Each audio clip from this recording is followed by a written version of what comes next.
नमस्कार, स्वागत आहे सर्वांचे आपल्या चॅनलमध्ये। तर आपण आज पाहणार आहोत नागपंचमी विशेष जीवतीची शुक्रवारची कहाणी नक्कीच तुम्हाला आवडेल अशी आशा करते। व्हिडिओ शेवटपर्यंत पहा। नवीन असाल तर सबस्क्राईब करा आणि नागपंचमीच्या दिवशी नक्कीच ही कहाणी ऐका शुक्रवारा तुमची कहाणी। आटपाट नगर होते, तिथे एक राजा राहत होता। त्या राजाला मुलगा नव्हता। तेव्हा राणीने एका सुईणीला बोलावून आणलं। अगं सुईणी, मला नाळवारी सुद्धा एक मुलगा गुपचूप आणून दे, मी तुला पुष्कळ द्रव्य देईन। सुईणीनं गोष्ट कबूल केली। ती त्या तपासावर राहिली। गावात एक गरीब ब्राह्मणाची बाई गर्भार राहिली। तेव्हा ती सुईण तिच्या घरी गेली आणि तिला सांगू लागली की बाई तू गरीब आहेस, तुझं बाळंतपणाचं पोट दुखू लागेल तेव्हा मला कळव, मी तुझं बाळंतपण फुकट करीन। तिनं होय म्हणून सांगितलं। नंतर ती सुईण राणीकडे आली। बाईसाहेब, आपल्या नगरात अमुक गरीब ब्राह्मणाची बाई गरोदर आहे, तिला नुकताच दुसरा महिना लागला आहे, लक्षण सर्व मुलाचीच दिसत आहेत। तेव्हा आपल्या घरापासून तो तेथपर्यंत काही कळणार नाही असं एक गुप्त भुयार तयार करावं, आपल्याला काही दिवस गेल्याची अफवा उठवावी, मी तुम्हाला नाळवारीचा मुलगा आणून देईन। असं ऐकल्याबरोबर राणीला मोठा आनंद झाला आणि जसे दिवस होत गेले त्याचप्रमाणे डोहाळ्याचा डंभ केलं। पोट मोठं दिसण्याकरिता त्यावर लुगड्याच्या घड्या बांधल्या, भुयार तयार केलं। 9 मास भरताचं बाळंतपणाची तयारी केली। इकडे ब्राह्मणबाईचं पोट दुखू लागलं। सुईणीला बोलावलं आलं। त्याबरोबर तुम्ही पुढं व्हा, मी येते म्हणून सांगितलं। धावत राणीकडे आली। पोट दुखण्याचं ढोंग करायला सांगितलं। नंतर ब्राह्मणाच्या घरी आली। बाई तुझी आहे पहिली खेप, डोळे बांधलेस तर भिणार नाहीस, नाही बांधलेस तर भय वाटेल असं सांगून तिचे डोळे बांधले। ती बाळंत झाली, मुलगा झाला। सुईणीनं एका दासीकडून भुयाराच्या वाटेने मुलगा राणीकडे पाठवला व तिने एक वरवंटा घेऊन त्यास एक कुंचा बांधला आणि तिच्या पुढे ठेवला। मग बाईचे डोळे सोडले। तुला वरवंटाच झाला असं सांगू लागले। तिनं नशिबाला दोष लावले, मनामध्ये दुःखी झाली। सुईण निघून राजवाड्यात गेली। राणीसाहेब बाळंतीण झाल्याची बातमी पसरली। मुलाचं कोड कौतुक होऊ लागलं। इकडे ब्राह्मणबाईने नेम धरला, श्रावण मासी दर शुक्रवारी जीवतीची पूजा करावी आणि नमस्कार करून म्हणावं, जय जीवती आई माते, जिथं माझं बाळ असेल तिथं खुशाल असो असं म्हणून तिने तांदूळ उडवावे, ते ह्या मुलांच्या डोक्यावर पडावे। हिरवं लुगडं नेसणं, हिरव्या बांगड्या लिहिणं वर्ज्य, कारलीच्या मांडवा खालून जाणं वर्ज्य केलं, तांदूळाचं धुणं वलांडणं बंद केलं। याप्रमाणे ती नेहमी वागू लागली। इकडे राजपुत्र मोठा झाला। एके दिवशी बाहेर फिरायला निघाला। त्या दिवशी ती नाहून आपल्या अंगणात राळे राखीत बसली होती। तेव्हा ह्याची नजर तिजवर गेली। हा मोहित झाला व रात्री तिची भेट घ्यायची म्हणून निश्चय केला। रात्री तिच्या घरी आला।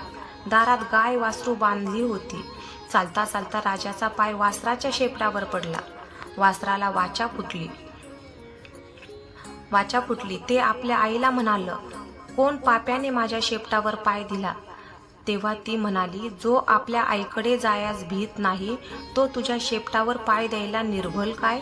हे ऐकून राजा मागे परतला आणि घरी येऊन आपल्या आईपासून काशीत जाण्याची परवानगी घेतली।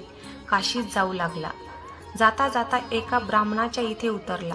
त्या ब्राह्मणाला पुष्कळ मुलं होत होती, पण ती 5वी 6वीच्या दिवशीच जात असत।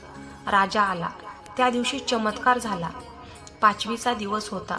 राजा दारात निजला होता। सटवी रात्री आली आणि म्हणू लागली, कोण ग मेलं वाटेत पसरलं आहे?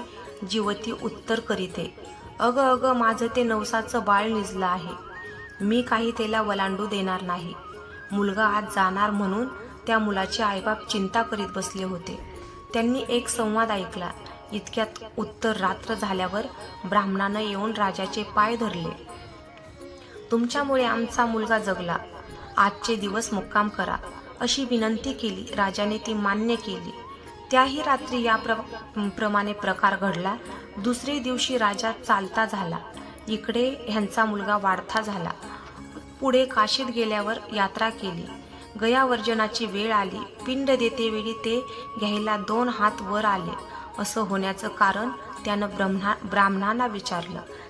ते म्हणाले, घरी जा, साऱ्या गावातल्या बायका पुरुषांना जेवायला बोलव, म्हणजे याचं कारण समजेल. मनाला मोठी चुटपुट लागली. घरी आला, मोठ्या थाटाचं मावंद केलं. त्या दिवशी शुक्रवार होता. गावात ताकीद दिली, घरी कोणीही चूल पेटवू नये, सगळ्यांनी जेवायला यावं. ब्राह्मणीला मोठं संकट पडलं.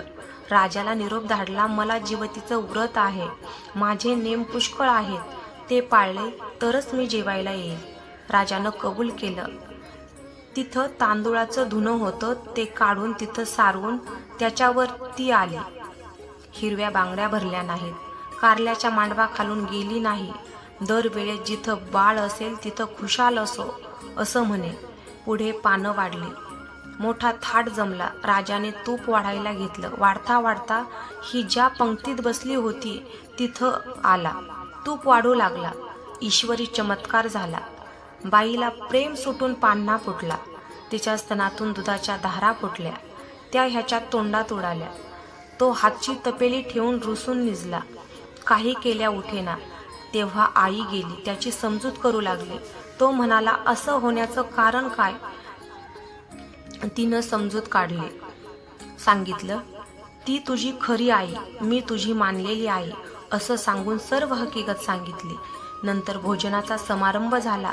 पुढे त्याने आपल्या आईबाबास राजवाड्यानजीकच मोठा वाडा बांधून देऊन त्यांचा सुद्धा आपण राज्य करू लागला. जशी जिवती तिला प्रसन्न झाली तशी तुम्हा आम्हा हो. ही 60 उत्तराची कहाणी 5 उत्तरी सुफळ संपूर्ण. जय महालक्ष्मी माता, जय जिवती माता. धन्यवाद.